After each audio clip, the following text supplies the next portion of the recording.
जी sir जी, अंतिम video sir.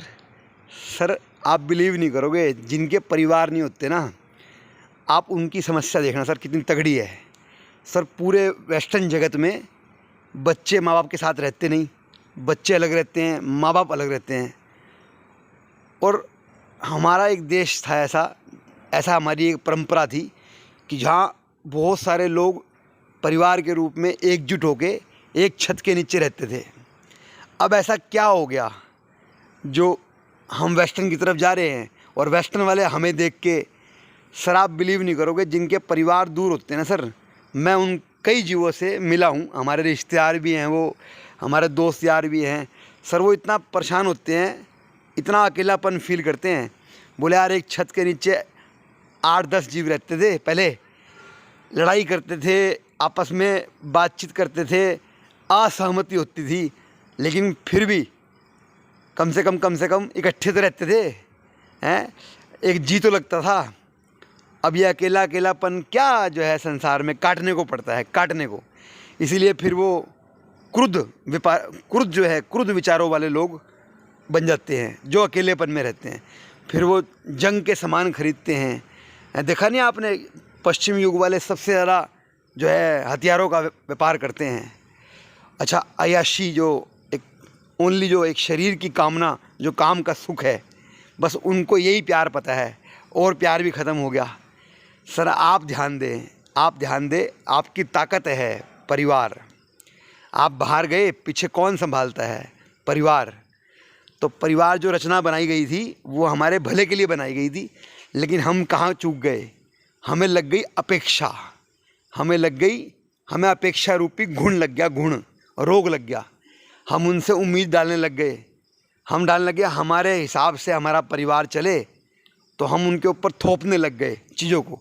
तो बच्चे हमारे से दूर भागने लगे, भाई बहन कटने लग गए, कन्नी काटने लग गए, क्योंकि हम उनको समझने की बजाय उनके ऊपर चीज़ें थोपने लग गए। सर थोपना बंद करना पड़ेगा। मिलने का, साथ रहने का, खेलने का आनंद लीजिए। याद करिए अपने बचपन के पल कि कितने बच्चे झूलों पे खेलते हैं, परिवार के सदस्य आपस में, बच्चे लड़ते घर में और शाम को फिर इकट्ठे सोते। 1 मिनट में बात याद आती, 1 मिनट में बात को भूल जाते। 1 मिनट पहले लड़ते, बाद में गले मिल लेते। तो वैचारिक मतभेद को भुला के, सर परिवार बड़ी खूबसूरत रचना है। कहीं भी आपको भागने की ज़रूरत नहीं है, जागने की ज़रूरत है। जब आप जाग जाओगे ना, तो आपका स्वर्ग वहीं है जहाँ आप खड़े हो। उन्हीं जीवों में आपको भगवान दिखेंगे, जिन जीवों में कल तक आपको पीड़ा हो रही थी। बोले बाहर कुछ नहीं है, बाहर धनिया है, धनिया। जिन जीवों के साथ में आप इतने साल रहे, कभी विचार किया आपने? जब आपको वो नहीं समझ पाए या आपसे वो नहीं प्रेम कर पाए, तो बाहर वाला क्या कर लेगा भाई?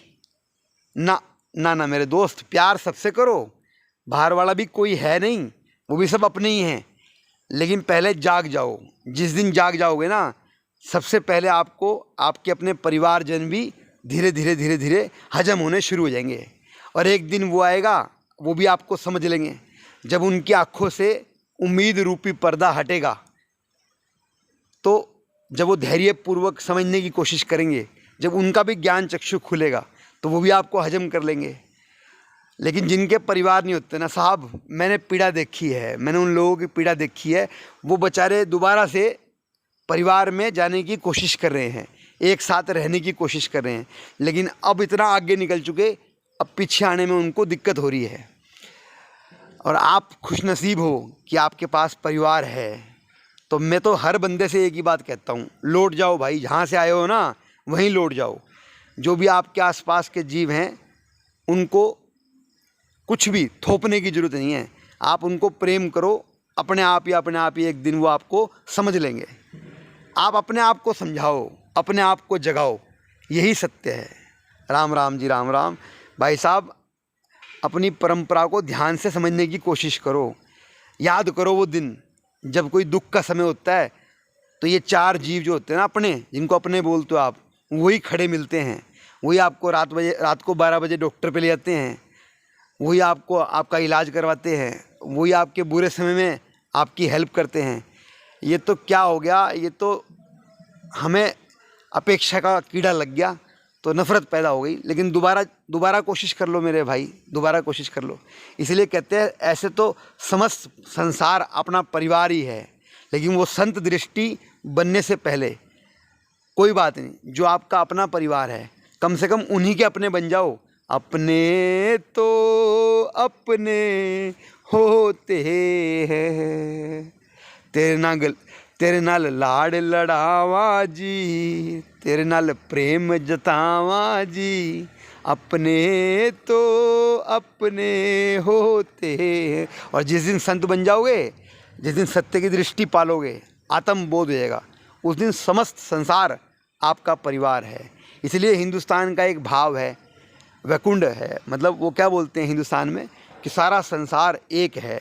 स्वामी विवेकानंद जी ने क्या कहा था कि मेरे समस्त संसार के भाइयों और बहनों, मैं आपके शिकागो में, अमेरिका में वो गए थे अधिवेशन में, तो 1 मिनट का उनको बोलने का समय नहीं दिया था, लेकिन उनकी दृष्टि देख के, उनका भाव देख के 45 मिनट तक वो बोले।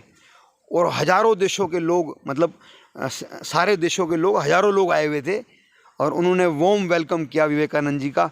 और भाई साहब क्या उनके चेहरे पे तेज था, क्योंकि वो कहते हैं समस्त संसार हमारा परिवार ही तो है, सारे जीव हम में हैं, हम सारे जीवों में हैं। यत ब्रह्मांडे तत्पिंडे, सभी सुखी हों, सभी निरोगी हों, सभी जीवों का कल्याण हो।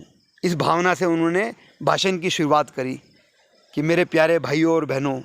अब भाई साहब वहाँ पे, अब तो खैर लोग फर्जी बोलने लग गए ना, लेकिन पहले लोग आत्मा से बोलते थे, तो उनके चेहरे पे तेज ओज भाव था। तो उसी भाव के साथ भाई आप भी जियो, घबराओ नहीं, सभी ठीक होंगे। राम राम जी।